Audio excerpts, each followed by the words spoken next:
मुंबई सहित पूरे देश में आज गीता जयंती का महोत्सव मनाया जा रहा है, जिसको लेकर मुंबई कांदिवली पोईसर जिमखाना की तरफ से हर वर्ष की भांति इस वर्ष भी गीता जयंती का शानदार उत्सव मनाया गया। इस उत्सव के प्रमुख अतिथि अमेरिका के Ken Paxton and John Scott,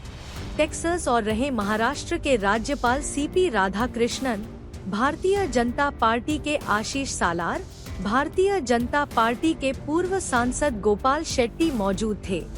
Gymkhana आणि भारतीय जनता पार्टी उत्तर मुंबई तर्फे कार्यक्रमाचं आयोजन केलं, ज्याच्यामध्ये महाराष्ट्राचे महामहिम राज्यपाल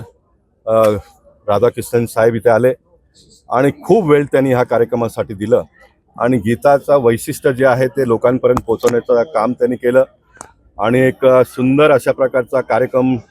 इस्कॉनच्या माध्यमातून गेले 4 वर्ष सातत्याने लहान मुलांना गीताचा जे काही अध्याय आहे ते शिकवण्याचं काम आम्ही करतो। येणाऱ्या काळात सुद्धा ही परंपरा आम्ही कायम राखून अधिकाधिक लोकांपर्यंत गीता आणि त्याचा जो उपदेश संदेश जो आहे तो पोहोचवण्याचं काम आम्ही करणार आहोत। हिंदी में सर बता दीजिए आज एक अच्छा